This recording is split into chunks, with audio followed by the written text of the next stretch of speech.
acorda a oração, é o coração que tá apertado para... Olá, bom dia, bom sábado, que bom poder falar com você novamente, que bom tê-lo conosco, onde quer que você esteja, sinta-se abraçado e seja muito bem-vindo à nossa comunidade.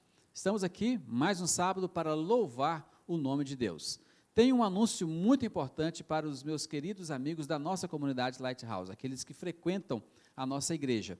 Nós estamos disponibilizando uma pesquisa que você vai procurar no seu aplicativo, no aplicativo da igreja, ou você vai receber pelo WhatsApp, e você vai entrar nessa pesquisa. São apenas 5 perguntinhas, bem rápidas, para você poder responder, para que nós possamos ter uma ideia do como nos prepararmos melhor para recebê-lo no primeiro sábado de junho, que é quando estaremos retornando às nossas atividades aqui na igreja. Então, você que é um membro da nossa igreja, que frequenta a nossa igreja, por favor, procure pelo aplicativo, vá lá, ou então nós vamos mandar para você pelo WhatsApp. Quando você receber, por favor, responda essa pesquisa o mais rápido que puder, tá ok?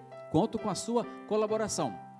E aí, gurizada, pronto aí para ouvir a historinha? Ó, a musiquinha já está tocando. Chegou a hora do momento da criança.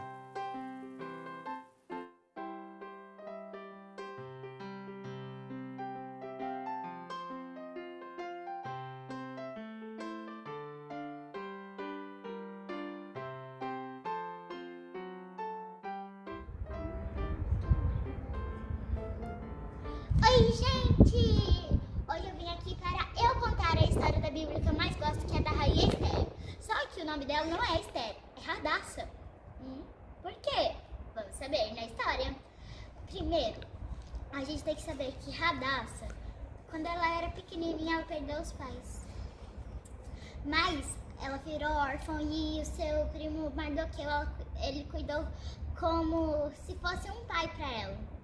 Aí Mardoqueu ouviu que as pessoas ficavam falando: ai, eu quero ir lá ser a rainha do rei.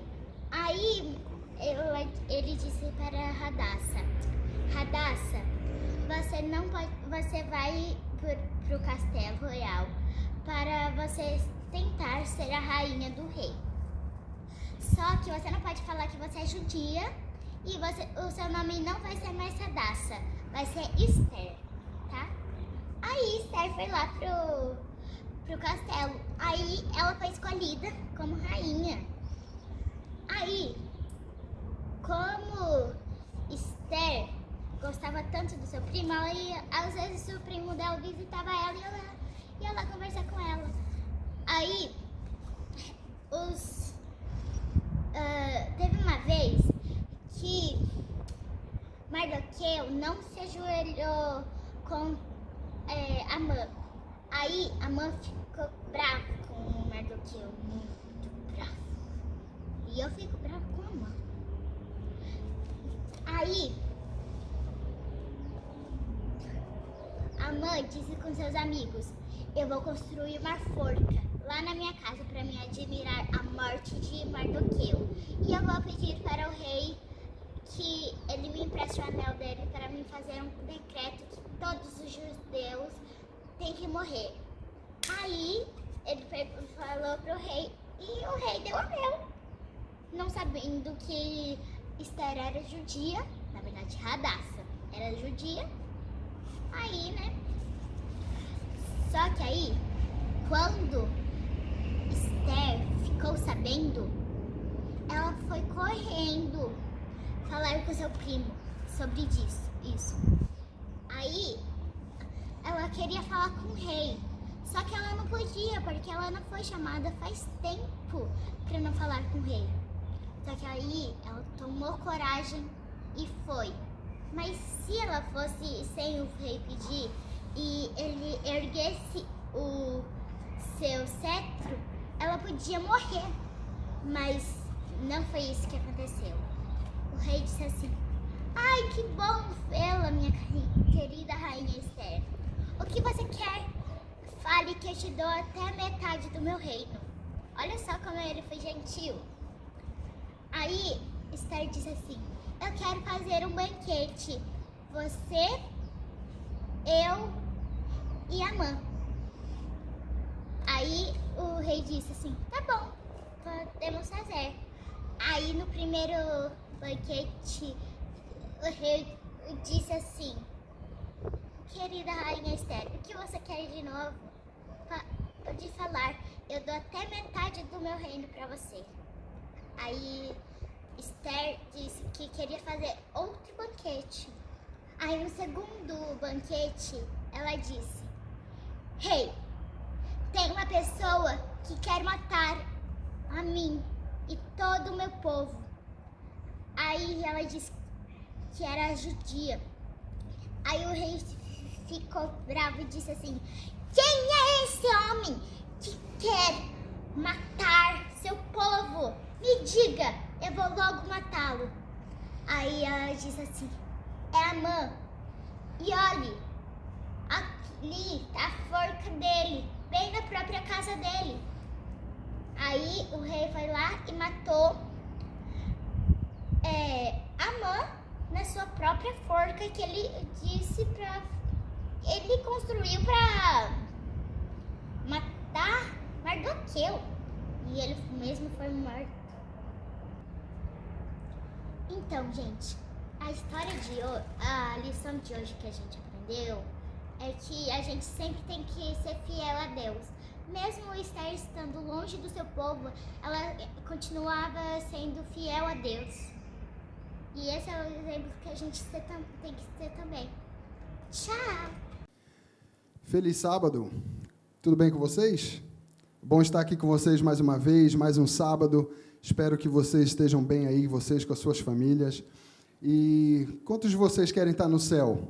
Eu sei que eu quero. Então vamos cantar um pouquinho dessa música que fala um pouquinho de como será o céu. Eu sei que vai ser uma coisa muito mais linda, muito mais maravilhosa. A gente pode ter um pouquinho aqui através dessa música. Vamos lá louvar? Há um país nas terras de além rio, cheio de flores, de prazer e luz, é destinado às almas resgatadas. Lá não terão mais lutas nem mais dor, pois é ali que a morte não mais entra, nem mais pecado o brilho tirará. Jesus, o Rei das maçãs tão lindas, os salvos todos com prazer abraçará. Lindo país, eu vejo a brisa mansa acariciar campinas e jardins e embalar as palmas prateadas dos perfumados vales com jasmins. E quando o sol se põe no horizonte, eu juro ver em sonhos este lar. Vejo os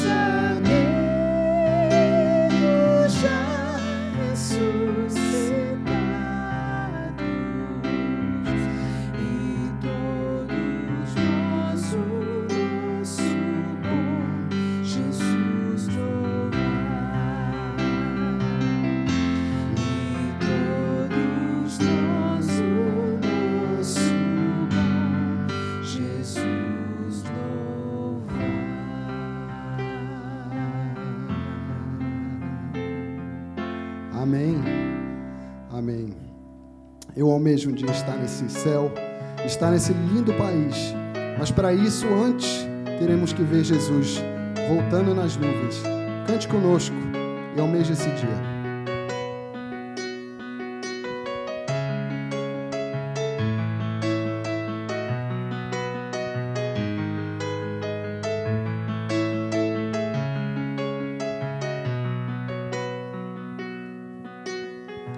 Almejo o dia em que verei uma pequena luz no céu, e essa luz aumentará. Milhares de anjos surgirão.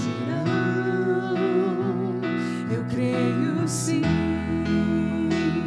que Ele virá, que muito em breve eu subirei para um novo lar, um novo céu. Para sempre eu estarei, feliz eu viverei, verei Jesus.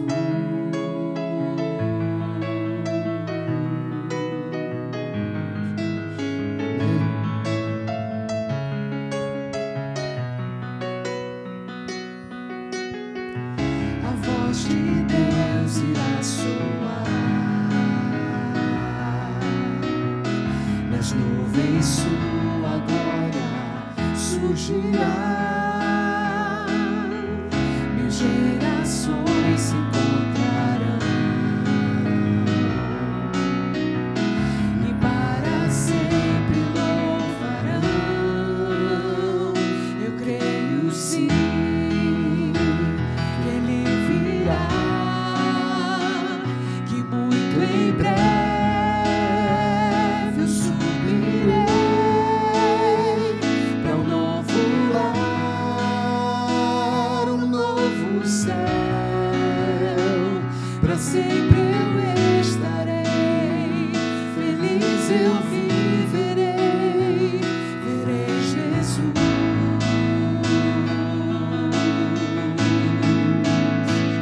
Eu creio sim que Ele virá, que muito em breve eu subirei para um novo lar, um novo céu. Para sempre eu estarei, feliz eu viverei. Eu creio sim que Ele virá, que muito em breve subirei para um novo lar, um novo céu.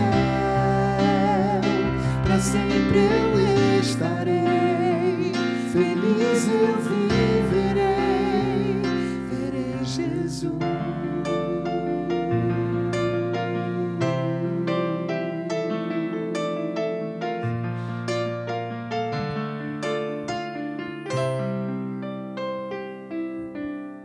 Amém. Bom sábado, tudo bom? Eu confesso que eu já estou com saudade de todo mundo. Gostaria muito de estar na igreja nesse momento vendo todos vocês, mas muito em breve a gente vai, não é? Bom, eu queria perguntar para vocês se alguma vez na vida, assim como eu, vocês se perguntaram qual é a vontade de Deus para a sua vida? Qual é a vontade de Deus para a minha vida? É uma pergunta que ela passa muitas vezes na minha cabeça. E não faz muito tempo, foi há pouco tempo atrás, que finalmente it hit me. Eu assim, parei para pensar e, numa situação que aconteceu lá na minha casa, finalmente é como se eu tivesse tido uma luz, né? Como muita gente diz. E foi através da minha filha. Eu acho que Deus dá os filhos para a gente, para muitas coisas, né? Além do amor incondicional, a gente acaba aprendendo a entender certas situações através dos filhos que, se não fosse por eles, talvez a gente não entenderia muitas vezes. A minha filha, ela tem 3 anos, e ela está naquela fase bonitinha, né? Aquela fase de faladeira, está falando tudo, e da forma dela ela se expressa, com as palavras que ela conhece. Então, um desses dias, ela acordou da sonequinha da tarde, e ela veio contar para mim e para o pai dela o sonho que ela tinha tido. E eu fiquei pensando, ela falou algumas coisas que, para uma pessoa de fora, talvez não teria muito sentido, né? E ela falou, e a gente ficou se olhando, eu e o Léo ficamos nos olhando e pensando, o que será que ela está querendo dizer? Mas, de repente, eu entendi. E, quando eu entendi o que ela quis dizer, ao mesmo tempo, eu entendi também essa relação. A relação que nós deveríamos ter com Deus, que eu deveria ter com Deus. E eu lembro que eu virei para o Léo e falei para ele, é isso. Eu só consegui entender o que a Isabela me falou e me contou, porque faz praticamente 4 anos, quase 4 anos, que eu nunca me desapeguei dela, e ela nunca se distanciou de mim, né? É a palavra. Eu nunca me distanciei dela nem por 24 horas, porque ela está sempre comigo, em todos os momentos, ainda mais agora, com essa situação do vírus, ela está sempre com a gente. Então, eu fiquei pensando, essa é a relação que Deus precisa, que nós precisamos ter com Deus. Essa é a relação que vai fazer que a gente entenda qual é a vontade de Deus. Eu só consegui entender o que ela estava me dizendo porque eu conheço o vocabulário dela, porque eu conheço as coisas que ela estava falando, porque eu conheço a forma que ela se expressa. E muitas vezes a gente lê a Bíblia e a gente ora e a gente se pergunta, por que eu não estou entendendo o que Deus está querendo me dizer? Talvez é isso, porque eu preciso passar mais tempo com Ele. Porque eu preciso entender melhor o vocabulário, eu preciso ter mais intimidade. E foi nessa hora que eu entendi a frase que muitos pastores às vezes até falam, e a gente até muitas vezes pensa que é clichê, mas não é. Foi através da minha filha que eu entendi que o relacionamento nosso com Deus é o que vai nos fazer entender qual é a vontade de Deus para a nossa vida. E aí a gente se pergunta, mas como é que a gente faz isso em frente, né, com tudo isso que está acontecendo, com tanta coisa que a gente teve que passar a fazer, com tantas atividades que nós, mães e pais, estamos em casa tendo que assumir que talvez anteriormente a gente não precisava. Mas em Lucas 12, Deus nos deixa uma mensagem, Ele fala sobre as preocupações da vida. E eu vou ler a partir do verso 22. Dirigindo-se aos seus discípulos, Jesus acrescentou, portanto eu lhes digo, não se preocupem com sua própria vida, quanto ao que comer, nem com o seu próprio corpo, quanto ao que vestir. A vida é mais importante do que a comida e o corpo mais importante do que as roupas. Observem os corvos, não semeiam nem colhem, não têm armazéns nem celeiros, contudo Deus os alimenta. E vocês têm muito mais valor do que as aves. Quem de vocês, por mais que se preocupe, pode acrescentar 1 hora que seja a sua vida? Visto que vocês não podem sequer fazer uma coisa tão pequena, por que se preocupar com o restante? Observem como crescem os lírios, as flores. Eles não trabalham nem tecem. Contudo, eu lhes digo que nem Salomão, em todo o seu esplendor, vestiu-se como um deles. Se Deus veste assim a erva do campo, que hoje existe e amanhã é lançada ao fogo, quanto mais vestirá vocês, homens de pequena fé. Não busquem ansiosamente o que comer ou beber. Não se preocupem com isso, pois o mundo pagão é que corre atrás dessas coisas. Mas o Pai sabe que vocês precisam delas. E aí vem a parte final. Busquem, pois, o reino de Deus, e essas coisas lhes serão acrescentadas. Então eu fiquei pensando, sim, a gente tem muita coisa para fazer durante esse tempo de pandemia, a gente tem muita coisa para fazer no dia a dia, até mesmo quando não tem, né, quando não tinha a questão do vírus. Mas Deus nos fala, busque primeiro o reino de Deus. E eu sei que você precisa de todas essas outras coisas, eu sei que você precisa comer, eu sei que você precisa tempo para buscar o que fazer, né? A gente tem gente que perdeu o trabalho, a gente tem gente que está passando por dificuldade, mas Deus fala, busque a mim primeiro, me conheça, e o resto eu vou cuidar. Então o meu convite de hoje para a nossa oração é esse: é que nós possamos orar para que Deus nos dê essa vontade, para que Deus nos dê a vontade de buscá-lo cada dia mais, para que Deus nos dê a vontade de um pouquinho a gente esquecer de tudo que está acontecendo e colocá-lo primeiro em nossa vida. E é assim que juntos eu convido vocês todos a orarem comigo. Querido Pai que estás nos céus, nós te agradecemos imensamente porque tens protegido a nossa vida, tem cuidado de cada um de nós. Te agradecemos porque temos ainda a oportunidade de livremente louvar-te e ler a sua palavra. Pai, nós te pedimos que nos ajude, nos dê vontade, porque até isso vem de ti, nos dê vontade de buscar-te a cada dia mais, para que possamos conhecer a sua vontade em nossa vida e dessa forma estarmos mais perto e preparados, mais perto de ti e preparados para um dia morarmos contigo nos céus. Fique com cada família de nossa igreja, com cada familiar que não está perto, que está distante, com cada pessoa que está passando dificuldades, com cada familiar que não está aqui perto de nós, nos Estados Unidos, que esteja no Brasil, na Venezuela, na Colômbia, no México, em todos os países representados pela nossa igreja. Abençoe cada uma dessas pessoas, Pai, e nos dê um coração que verdadeiramente queira buscar a Ti a cada dia para conhecer o Seu caráter e estarmos mais perto de Ti. Fique conosco, fique também com o pastor que vai pregar e nos trazer a mensagem nessa manhã. É o que pedimos e agradecemos. Em nome de Jesus. Amém.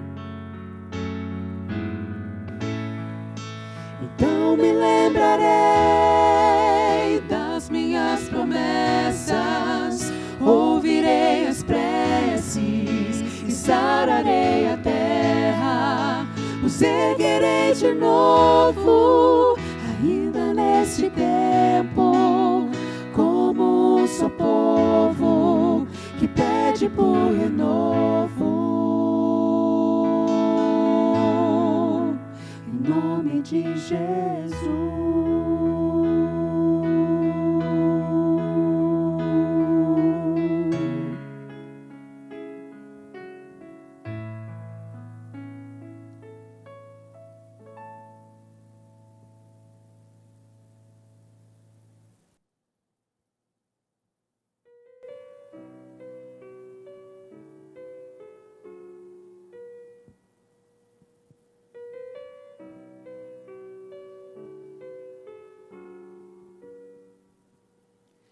Em suas mãos se achava a ternura,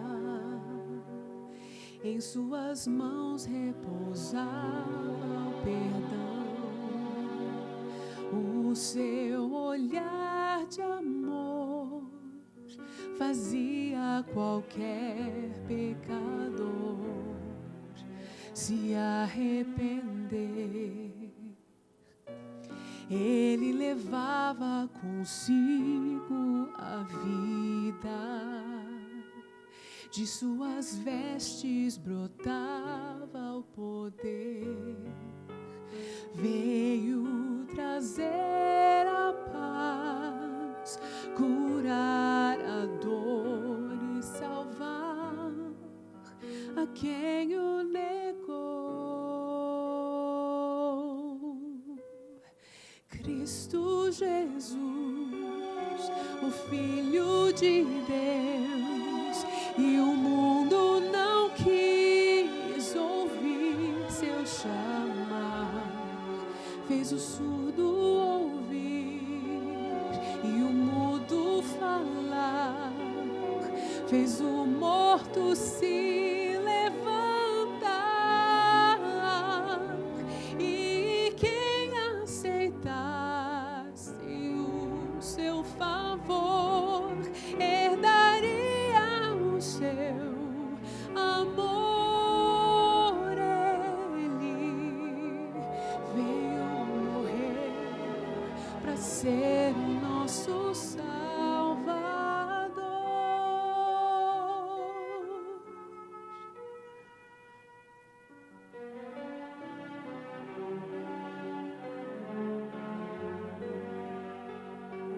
Ele assumiu toda forma humana e como um servo aqui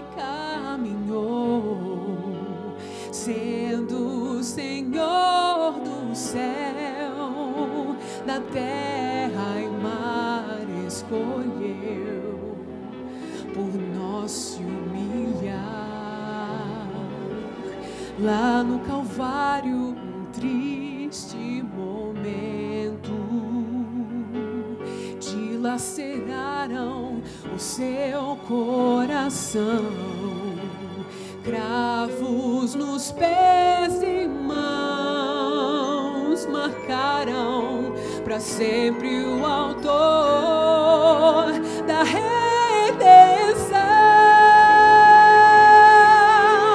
Cristo Jesus, o Filho de Deus, e o mundo não quis ouvir seu chamar, fez o surdo ouvir e o mudo falar, fez o morto se levantar, e quem aceitasse o seu favor herdaria o seu amor. Ele veio morrer para ser o nosso Salvador.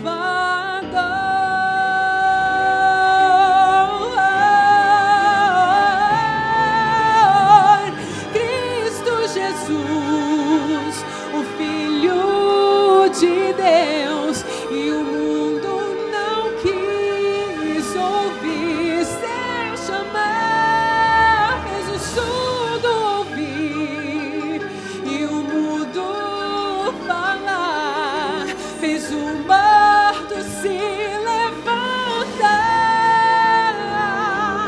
e quem aceitasse o seu favor herdaria o seu amor.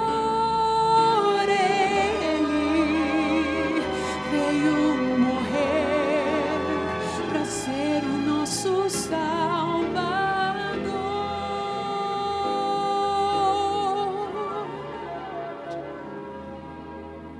Veio morrer para ser o nosso Salvador.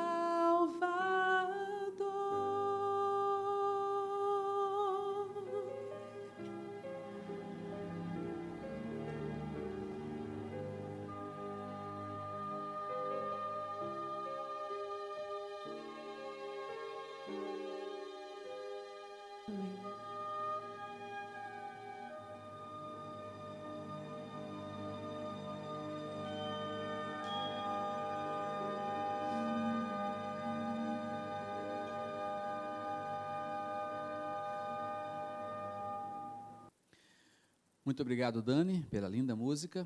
Queremos também agradecer a presença da Taina aqui conosco e o nosso time da música, que hoje contou com a presença do Fábio. Muito bom tê-los aqui, louvando o nome de Deus. Eu quero convidá-los a abrir a sua Bíblia no Evangelho de Mateus, capítulo 8, a partir do verso 5. Vamos ler.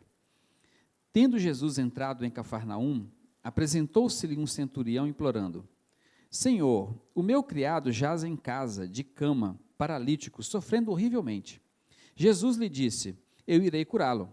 Mas o centurião respondeu: Senhor, não sou digno de que entres na minha casa, mas apenas manda com a palavra e o meu rapaz será curado.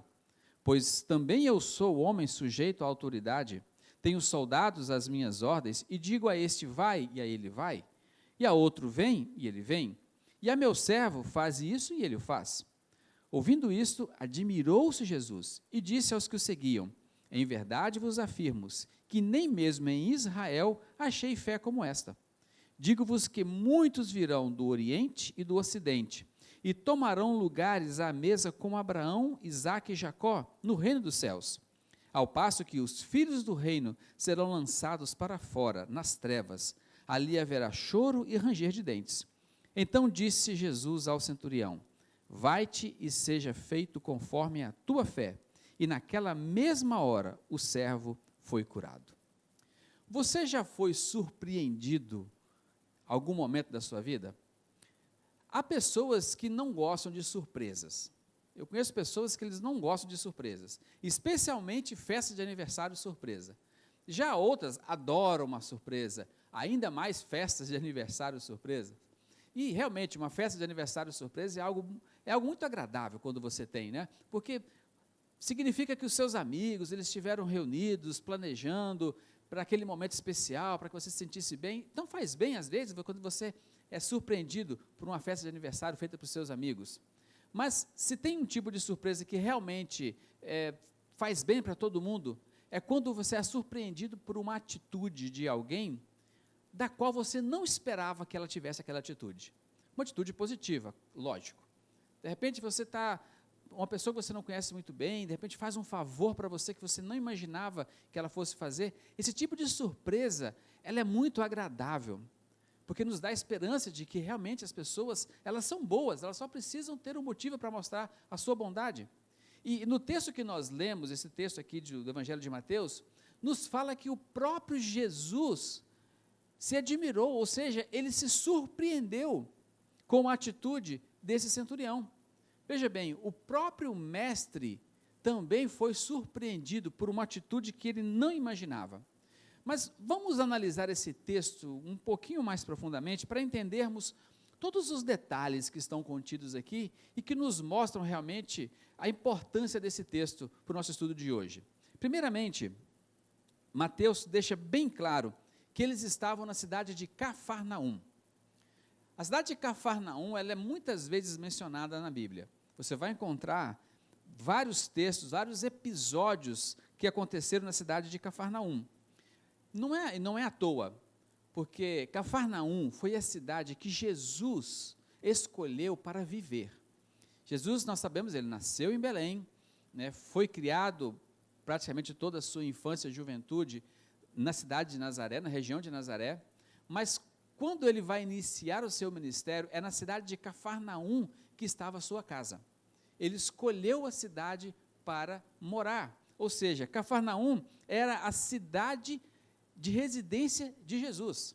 E era uma cidade muito importante naquela época, porque ela ficava bem às margens do Mar da Galileia, e ela ficava em duas estradas muito importantes naquela época. Havia uma estrada que saía de Damasco e que ia até Jerusalém, então passava por Cafarnaum.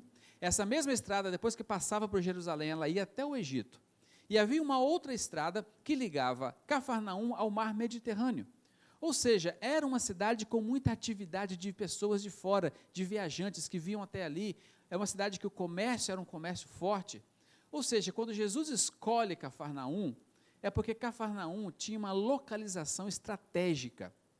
Viajantes de todos os lugares, de todas as partes do mundo, passavam exatamente por Cafarnaum. E é ali que Jesus escolhe para morar. Fora isso, em Cafarnaum, você vai encontrar várias coisas acontecendo, como, por exemplo, milagres. Pelo menos 4 grandes milagres são narrados aqui na cidade de Cafarnaum. Esse caso desse servo que foi curado, o paralítico que desceu pelo lençol, a sogra de Pedro foi curada ali, e um jovem endemoniado na sinagoga. Ou seja, 4 grandes milagres narrados ali. Mas tem mais. Cafarnaum era a cidade que Mateus trabalhava. E também a cidade onde Pedro e André viviam. Eles moravam ali, à beira do mar, eles eram pescadores. Ou seja, 3 dos discípulos que Jesus chamou viviam em Cafarnaum. Se a gente puder analisar assim, Cafarnaum é uma cidade, poderia ser chamada a cidade dos privilégios, né? Se a gente conhece Jerusalém como a cidade do templo, né? A cidade onde o templo estava construído, talvez Cafarnaum poderia ter passado para a história como a cidade dos privilégios.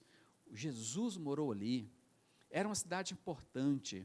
Os discípulos, 3 discípulos viviam naquela cidade, viram milagres, grandes milagres aconteceram ali. E mais, havia uma sinagoga lá em Cafarnaum.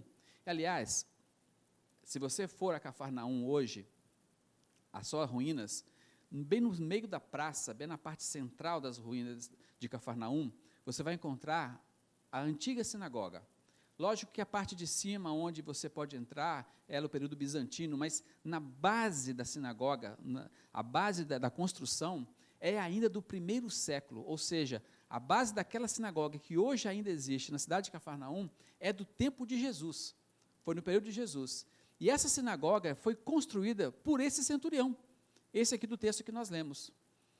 Mas, como eu disse, Cafarnaum poderia ter passado para a história como a cidade dos privilégios. Mas sabe como que Cafarnaum deveria ser conhecida? Olha o que o próprio Jesus diz a respeito dela. No capítulo 11, no versos 23 e 24, Jesus fala o seguinte: Tu, Cafarnaum, elevar-te-ás, porventura, até o céu? Não, descerás até o inferno. Porque se em Sodoma se tivessem operado os milagres que em ti se fizeram, teria ela permanecido até o dia de hoje. Digo-vos, porém, que menos rigor haverá no dia do juízo para com a terra de Sodoma do que para contigo. Que tristeza!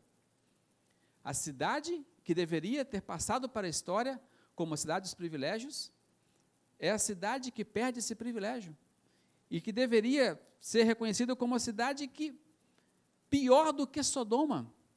Mas por quê? Por que que Cafarnaum chegou a esse ponto? O próprio Jesus diz no texto: se as pessoas que viveram ali tivessem prestado atenção nos milagres que ali aconteceram, se tivessem parado para ouvir o que o mestre que ali estava pregando, estava ali ensinando, eles tivessem ouvido, seria uma cidade que faria um grande trabalho missionário. Pessoas, viajantes do mundo inteiro, como eu disse lá no começo, passavam por ali, estavam sempre transitando por ali, eles ouviriam falar de Jesus, eles ouviriam falar dos milagres de Jesus. Mas, no entanto, o que nós temos hoje são apenas ruínas e nada mais. Você vai a Cafarnaum hoje, ruínas.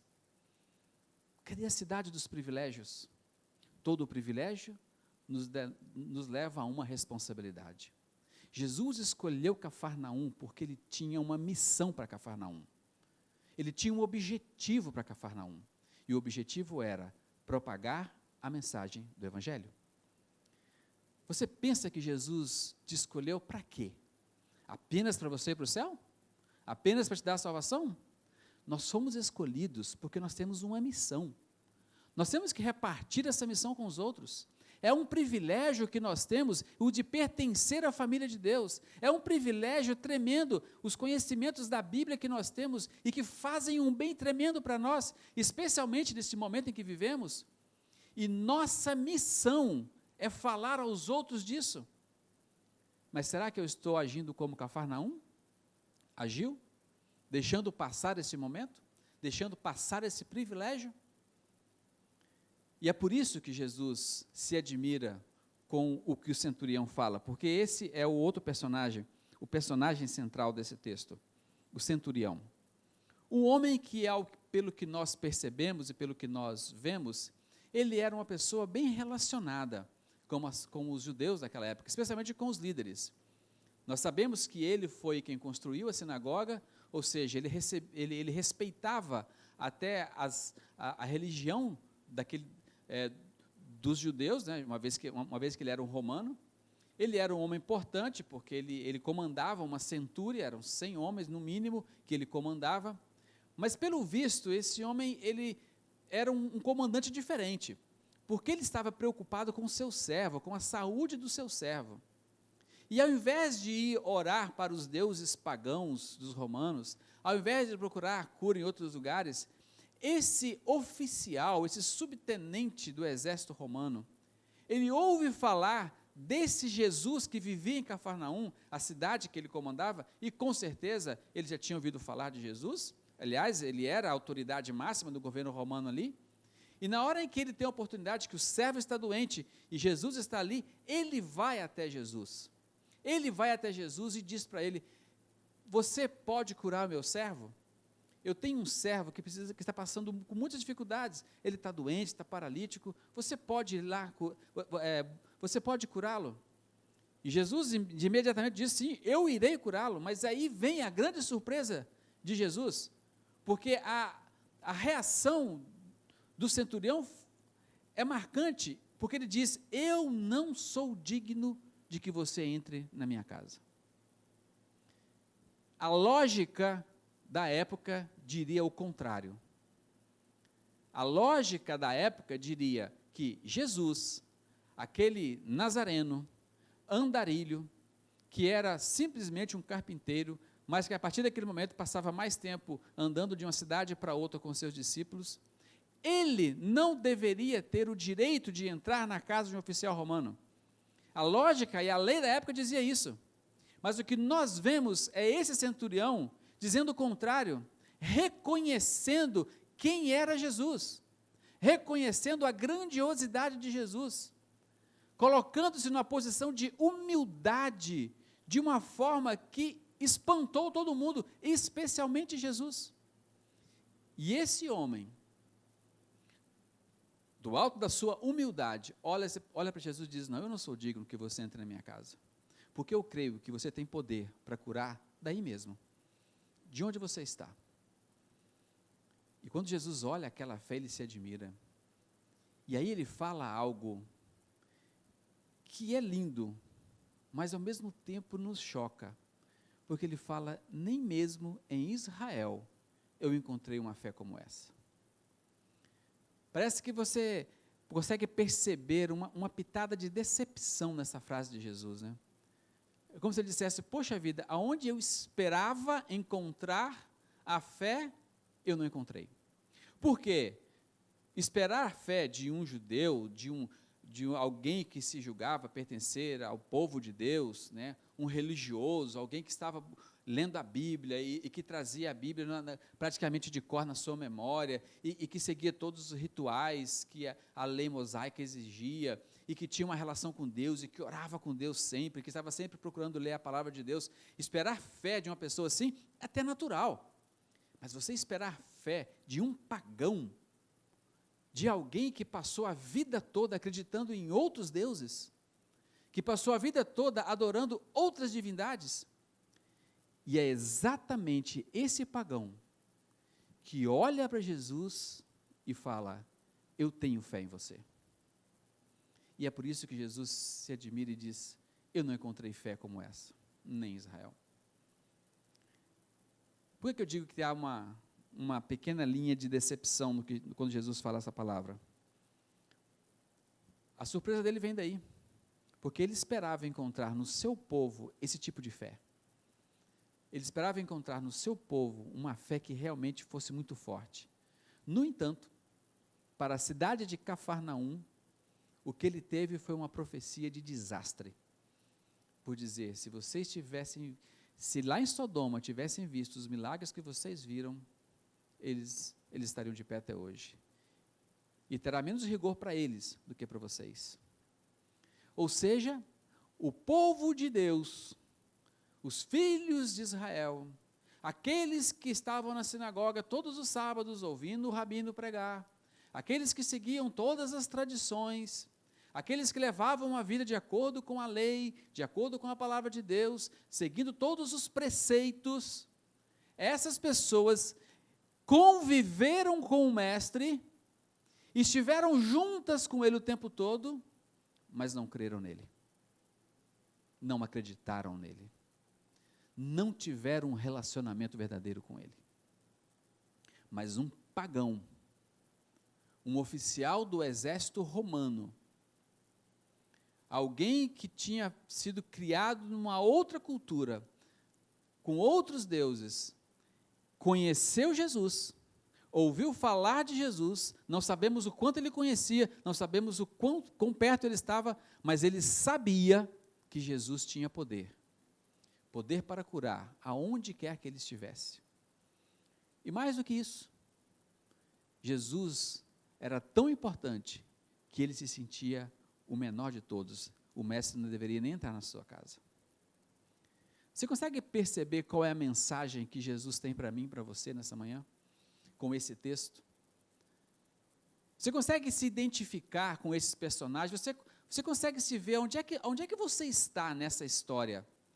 Você está mais para o lado desse oficial, que crê no Jesus, nesse Jesus que é capaz de fazer tudo, que é capaz de curar mesmo distante? Ou será que a gente está tão imbuído em fazer, e só fazer, e seguir, e obedecer, e a nossa relação com Jesus, ela não existe? E o que é mais terrível é o que Jesus fala na continuidade do texto. Ele fala que nos últimos tempos virão pessoas do Oriente e do Ocidente e vão se assentar à mesa com Abraão, Isaque e Jacó. E, no entanto, muitos dos filhos do reino serão jogados no lamaçal. Que tristeza! Olha que quadro terrível. Ou seja, essa profecia de Jesus, porque isso aqui é uma profecia, ele está falando do tempo do fim. Muitos virão do Oriente e do Ocidente, tomarão lugares à mesa com Abraão, Isaque e Jacó. Ou seja, muitas pessoas estarão saindo do mundo de pecado, de um mundo de dor, pessoas que não foram criadas na igreja, que não tiveram relacionamento nenhum com Deus a sua vida toda, elas virão e serão abençoadas, sentar-se-ão à mesa com Abraão, Isaque e Jacó, e muitos dos que estiveram aqui, só seguindo preceitos, só obedecendo ordens, e achando que estava salvo, vão se perder, porque não tiveram relacionamento nenhum com Deus. Eles não entenderam a essência do Evangelho. Querido, o Evangelho que vive só para você é um Evangelho morto. O Evangelho que só você se alimenta dele é um Evangelho que não serve para nada. O Evangelho é para os outros. Eu tenho que levar essa mensagem. A mesma missão que Jesus tinha para Cafarnaum é a missão que ele tem para mim e para você. É repartir essas boas novas. Não adianta você ficar trancado dentro de casa a madrugada toda orando, se você nunca saiu para testemunhar de Jesus, o que vai adiantar esse cristianismo que você vive? O seu cristianismo, o meu cristianismo precisa ir aos outros. É lá onde eles estão. Eu tenho que pregar aqueles que precisam ouvir. Eu tenho que falar para eles desse Jesus que transforma, que salva e que cura. Não importa onde ele estiver, ele cura. Por isso que a missão que Jesus tem para mim e para você é a mesma de Cafarnaum. Imagine que você é como uma estrada, tem gente de um lado para o outro, você conhece tanta gente, tantas pessoas, de um lado e de outro. Você tem repartido com elas esse Jesus? Você tem demonstrado para elas que esse relacionamento com Jesus realmente mudou e transformou a sua vida? Você tem mostrado para essas pessoas que estar com Jesus é algo fantástico, maravilhoso, que te dá alegria, que te dá prazer, que te dá paz de espírito? Muitos virão, se assentarão e tomarão, talvez, o meu lugar, talvez o seu lugar. Por quê? Porque nós não estamos cumprindo a missão que o Mestre nos deu. Deus não nos chamou para sermos aqueles que só ficam na igreja, fazendo tudo na igreja, mas não fazem nada para os de fora. Não prega, não testemunha, não reparte o Evangelho. Essa é a missão, e ela não mudou. A mesma missão que Cafarnaum tinha, é a mesma missão que eu e você temos. Cafarnaum perdeu o privilégio, passou para a história como um monte de ruínas, que estão até hoje lá, às margens do Mar da Galileia, no país de Israel. O que nós somos? O que nós seremos? Nós seremos ruínas apenas? Nada a dizer, nada a falar, nada a propagar? Ou nós seremos realmente condutores da mensagem de Deus? Seremos realmente aqueles que estarão partilhando, testemunhando, pregando o Evangelho aos outros? Não há maior milagre do que esse. Não há maior milagre do que esse. E Deus, Jesus, Ele quer usar a mim e a você para realizar esse milagre. Mas para isso eu preciso me dispor. Eu preciso aceitá-lo, me colocar nas tuas mãos e dizer: Senhor, me use para que eu possa realmente cumprir o plano que o Senhor tem para mim. Que Deus possa estar com você, que Deus possa estar com a sua vida, que você seja um instrumento nas mãos de Deus, um instrumento poderoso, independente das suas falhas, independente dos seus erros. Deus pode nos usar e realizar grandes milagres. Ele curou o servo de um pagão. Porque a fé daquele homem era maior do que os líderes daquela cidade e das pessoas que viviam naquela cidade. Que eu e você possamos ter essa fé, que realmente possamos ser instrumentos nas mãos de Deus. Que Deus nos abençoe, que Deus nos guarde, que Deus esteja com você e com a sua família. É o que nós oramos nesta manhã. Amém. Vamos orar para terminarmos. Querido bom Pai que estás nos céus, muito obrigado pelas tuas bênçãos, pelo teu cuidado. Acima de tudo, obrigado, ó Pai, porque o Senhor revela em nossa vida qual é o teu desejo, qual é a tua vontade, qual é o teu plano.